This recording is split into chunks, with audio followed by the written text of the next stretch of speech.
오늘은 생강나무 차를 만들 예정입니다. 생강나무는 가지를 꺾었을 때 생강 향이 난다고 해서 생강나무라는 이름이 붙어 있는데 효능도 생강과 거의 비슷합니다. 우선 꽃과 꽃눈이 붙어 있는 새로 나온 가지를 잘 잘라오세요. 그리고 저는 가지에서 꽃을 다 떼어서 따로따로 덮을 예정입니다. 이럴 때 꽃은 몽울이일수록 좋았는데 제가 게으름을 피우다 보니까 꽃이 어느새 활짝 펴 있어요. 그 중에 가장 몽울이인 것들로 골라서 꺾어 왔습니다. 그리고는 가지에서 꽃을 땄어요. 어떤 분은 가지에 꽃을 붙여 놓은 채 그냥 덮어서 가지 꽃자를 만드는데 저는 따로따로 덮을 예정입니다. 일단 팬을 준비해서 팬에 물로 증제를 할 예정이에요. 이 생강나무 꽃은 물에 세척을 하면 그 효능이 사라진다고 합니다. 물론 완전히 사라지지는 않겠지만 그 효능이 저희는 차로 마시기 때문에 완전히 우러나지 않는 상태로 마시잖아요. 거기에다가 효능까지 사라지게 되면 마실 때 별 효과를 볼 수 없을 것 같아요. 저는 그래서 물로 세척하지 않고 증제만 할 거예요. 그래서 더 공기가 깨끗한 곳에서 꺾어오는 게 중요하겠죠. 일단 팬의 온도를 4까지 올려서 물을 끓이고 찜기를 올려서 그 위에 면포를 깔고 20초 정도 꽃을 증제하였습니다. 증제한 이 꽃은 지금 밖에 온도가 차잖아요. 바로 찬 곳으로 이동을 해서 식혀주면 훨씬 빨리 덮어지는 것 같아서 저는 밖으로 내다가 놓고 식힐 겁니다. 잘 펴야 되겠죠?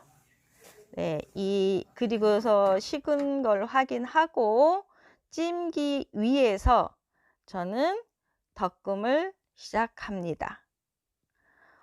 물론 직건으로 찜기 없이 면포를 깔고 팬에서 바로 덮어도 되는데 저는 찜기를 깔고 그 위에서 면포 깔고 그리고 덮음을 하고 있습니다. 그 덮음하고 기다리는 사이 준비해뒀던 가지를 잘게 썰어줍니다. 이럴 땐 꽂는 부분도 같이 썰어주는 게 중요해요. 그 과정에 꽃이 어느 정도 말랐습니다. 소리를 들어보면 사각사각 사각사각 지금 그런 소리가 나요. 이 소리가 나면 이제 어느 정도 말랐다 생각하고 저는 수분 체크를 합니다. 뚜껑을 닫고 온도를 너무 높이면 안 돼요. 꽃은 0.5에서 김이 서리는지 확인하고 안 서리면 30분쯤 있다가 온도를 1로 올려서 또 김이 서리는지 확인해 보세요. 김이 서리지 않네 라고 생각을 했다면 그냥 이 상태로 내가 최대한 가질 수 있는 시간만큼 식히면서 그대로 두세요. 그게 바로 향을 속에 그대로 잠재우는 겁니다. 나중에 차로 마셨을 때 훨씬 차의 향과 맛이 좋아진다는 그 향 잠재우기입니다. 어느 정도 지금 다 된 것 같아요. 지금 6시간 정도 저는 향 잠재우기를 했습니다. 이제 입병을 하는데 손으로 만지면 부스러져요. 다른 걸로 만지게 되면 부스러지기 때문에 저는 집게를 이용해서 입병을 하고 그리고 위에다 스티커를 붙여줍니다. 네임을 붙여줘야 되겠죠. 얘가 바로 마시는 게 아니라 한 3개월 정도 숙성시킨 후 마셔야 되기 때문에 이름과 날짜를 같이 네임택에다 붙여주는 게 중요합니다. 그 사이 저는 가지들을 다 채쳐 주었어요. 이제 가지를 증제할 건데요. 가지는 소금물로 저는 증제를 하였습니다.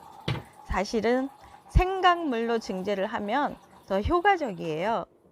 그런데 제가 지금 생강을 준비를 하지 못했기 때문에 소금을 넣고 그 물을 완전히 5까지 올려서, 팬의 온도를 5까지 올려서 완전히 끓여준 다음에 찜기를 놓고 면포 깔고 그 위에 가지를 얹어서 증제를 할 겁니다.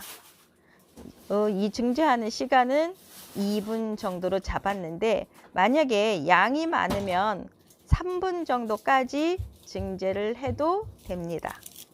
지금 팬 밑에 뽀글뽀글한 거 보이죠? 네, 물이 끓고 있다는 거고, 소금물이기 때문에 일반 그냥 물보다 훨씬 끓는 온도가 높겠죠. 지금 보이는 거는 찔레순입니다. 찔레순을 생강나무 옆에서 조금 따왔어요. 찔레순도 효과가 있기 때문에 막간을 이용해서 찔레순도 같이 증제를 하려고 합니다. 지금 이제 물이 다 끓은 듯해요.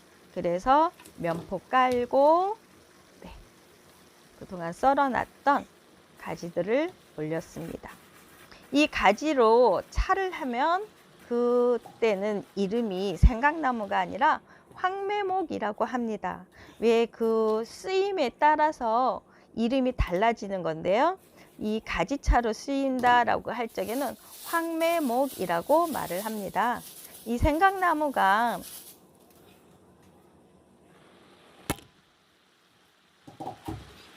성질이 따뜻하고 맵습니다.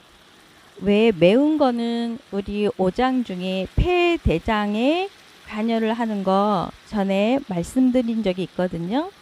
폐대장에 관여하는 그런 성질을 갖고 있는 가지나 뿌리, 꽃을 증제할 때는 생강으로 증제를 하면 됩니다. 막간을 이용해서 올린 게 바로 찔레순입니다. 찔레순은 그 사이 20초 정도 증제를 할 거고요. 저는 지금 가지를 식히려고 밖으로 들고 나갔습니다. 그 사이 김이 무럭무럭 나고 있습니다. 찔레순을 덮는 중이고요. 증제하는 중입니다.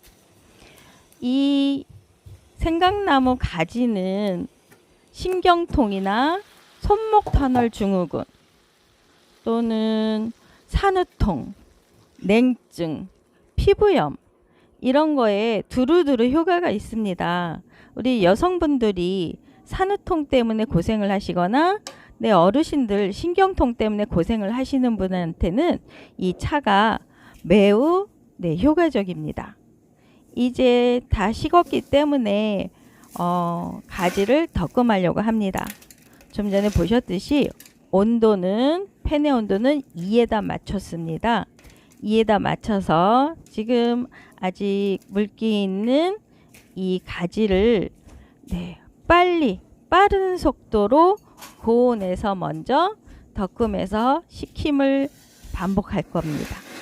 덕금, 식힘, 덕금, 식힘. 물론 이럴 적에는 팬의 온도를 2에다 놓고 하는 거예요. 2에다 놓고 덕금, 식힘을 하는데 제 눈에 또 보였습니다. 긴 가지가. 될 수 있으면 차로 우림할 거기 때문에 가지가 잘 자랄수록 아주 작을수록 우림이 잘 되겠죠. 끊임없이 가위질을 저는 했습니다. 아침에 일어났더니 손이 뚱뚱 부었어요.